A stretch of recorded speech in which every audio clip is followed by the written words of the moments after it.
आप देख रहे हैं पब्लिक टाइम्स, मैं हेमा। चलिए जानते हैं देवरिया की खास खबर। अपर जिला और सत्र न्यायाधीश सचिव मनोज कुमार तिवारी ने बताया है कि जिला विधिक सेवा प्राधिकरण उत्तर प्रदेश राज्य विधिक सेवा प्राधिकरण लखनऊ द्वारा प्राप्त निर्देश और जनपद न्यायाधीश के आदेश के अनुपालन में जनपद देवरिया में गठित स्थायी लोक अदालत में सदस्य के एक पद पर नियुक्त हेतु निर्धारित रूप पर आवेदन पत्र आमंत्रित किए गए हैं। इन पदों पर सार्वजनिक उपयोगिता सेवा में पर्याप्त अनुभव रखने वाले व्यक्ति आवेदन कर सकते हैं। चयनित सदस्य को प्रति बैठक 2000 रूपए मानदेय तथा 5000 रूपए प्रति माह यात्रा भत्ता देय होगा। यह नियुक्त साक्षात्कार के आधार पर अधिकतम 5 या 65 वर्ष की उम्र तक जो भी पहले होगी। स्थायी लोक अदालत में सदस्य के रूप में कार्य करने के इच्छुक व्यक्ति 29 अगस्त 2024 को शाम 4 बजे तक नियत प्रारूप पर स्पष्ट शब्दों में भरकर शैक्षिक योग्यता, अन्य कोई विशेष योग्यता या उपलब्धि और सार्वजनिक उपयोगिता सेवा में पर्याप्त अनुभव और कानूनी सेवा संस्थान प्रमाण पत्रों की छाया प्रति, नवीन फोटो, पासपोर्ट साइज सहित कार्यालय जिला विधिक सेवा प्राधिकरण देवरिया में प्रस्तुत कर सकते हैं। अभ्यर्थियों का चयन साक्षात्कार के द्वारा किया जाएगा। साक्षात्कार की तिथि सूचना पृथक से दी जाएगी। नियत तिथि के उपरांत प्राप्त आवेदनों पर विचार नहीं किया जाएगा। अधिक जानकारी और नियत आवेदन प्रारूप हेतु नोटिस बोर्ड अथवा किसी भी कार्य दिवस में जिला विधिक सेवा प्राधिकरण देवरिया के कार्यालय में संपर्क कर सकते हैं। इस आवेदन को जनपद न्यायालय देवरिया की वेबसाइट देवरिया.dcourts.gov.in पर डाउनलोड कर प्राप्त किया जा सकता है। जिलाधिकारी दिव्या मित्तल ने मैल भागलपुर मार्ग से महर्षि देवराहा बाबा आश्रम की ओर जाने वाले संपर्क मार्ग का निरीक्षण किया। उन्होंने कहा कि महर्षि देवराहा बाबा आश्रम देश विदेश के श्रद्धालुओं की आस्था का केंद्र रहा है। श्रद्धालुओं को आवागमन में किसी भी प्रकार की असुविधा नहीं होनी चाहिए। डीएम ने अधिशासी अभियंता लोक निर्माण विभाग मनोज कुमार पांडे को निर्देश दिया कि वे लगभग 1500 मीटर लंबे इस मार्ग के चौड़ीकरण के लिए और उच्चीकरण के संबंध में प्रस्ताव तैयार करें। साथ ही एसडीएम अंगद यादव ने कहा कि वे ग्राम प्रधान के साथ मिलकर गांव के लोगों को चौड़ीकरण कार्य में सहयोग करने के लिए प्रेरित करेंगे। मगहरा के भरवनी और बरहज थाना के सटे बार्डर स्थित करौंदी मोड़ पर पड़ड़ी गुरुराव निवासी और 11वीं के छात्र 16 वर्षीय आदर्श गुप्ता को मनबड़ों ने चाकू से हमला कर गंभीर रूप से घायल कर दिया। आदर्श खून से लथपथ होकर जमीन पर गिर गया। आनन फानन में लोग उन्हें इलाज के लिए अस्पताल ले गए, जहां चिकित्सकों ने उसे मृत घोषित कर दिया। प्रत्यक्षदर्शियों के अनुसार आदर्श के शरीर पर 3 से 4 जगह गहरे जख्म के निशान थे।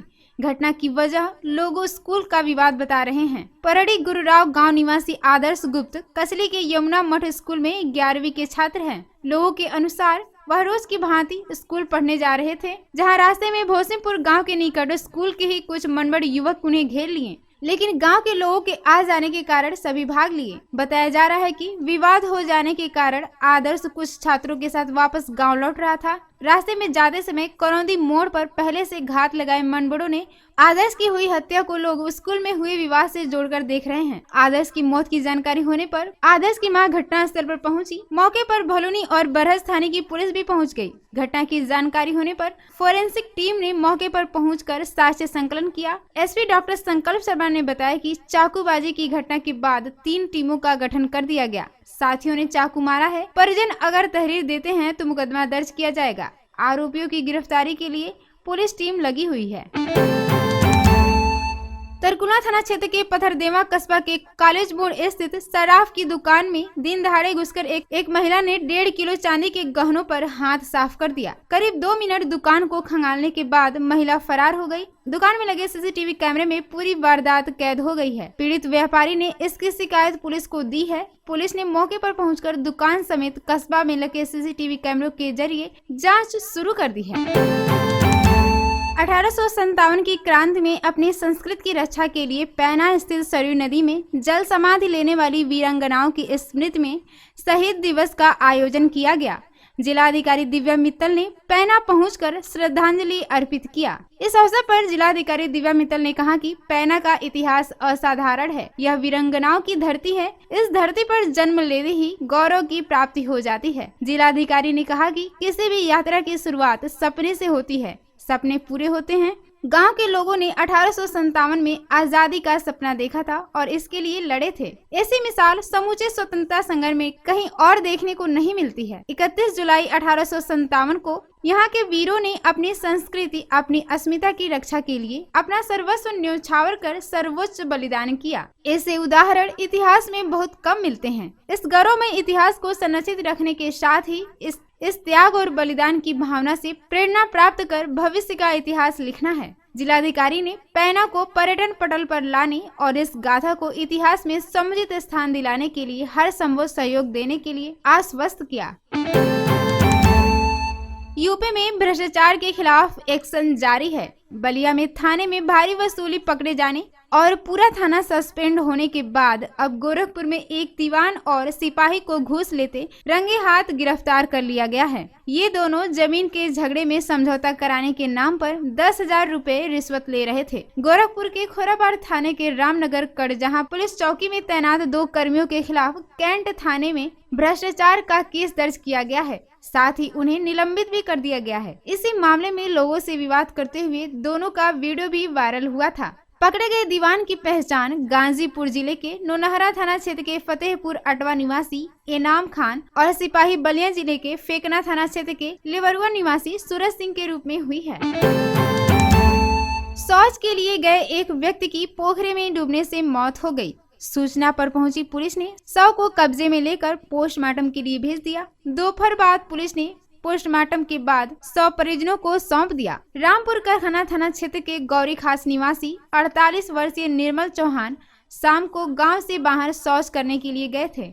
इसी दौरान पोखरे में डूबने से उनकी मौत हो गई। सूचना पर पहुंची पुलिस ने शव का पोस्टमार्टम कराने के बाद परिजनों को सौंप दिया। खेत की सिंचाई के दौरान शाम को एक किसान को सर्प ने डंस लिया। उसे इलाज कराने को मेडिकल कॉलेज की इमरजेंसी में भर्ती कराया गया, जहां इलाज के दौरान उसकी मौत हो गई। पुलिस ने शव का पोस्टमार्टम कराने के बाद परिजनों को सौंप दिया। आपको बता दें कि सदर कोतवाली क्षेत्र के सहजौरी निवासी 50 वर्षीय राम ध्यान यादव खेत की सिंचाई कर रहे थे।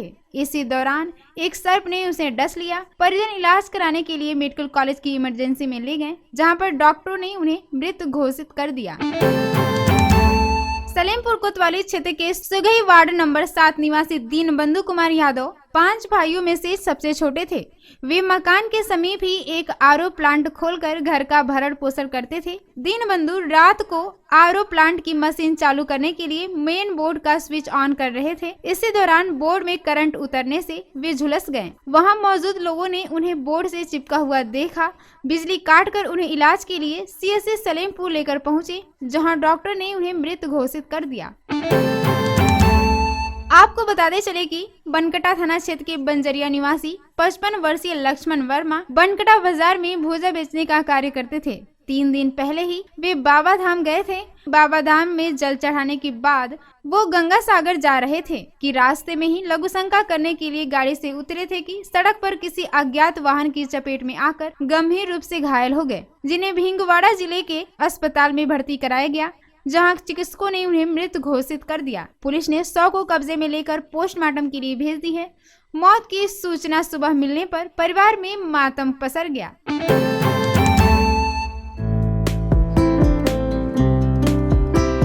तो ये थी देवरिया की खास खबर। नमस्कार।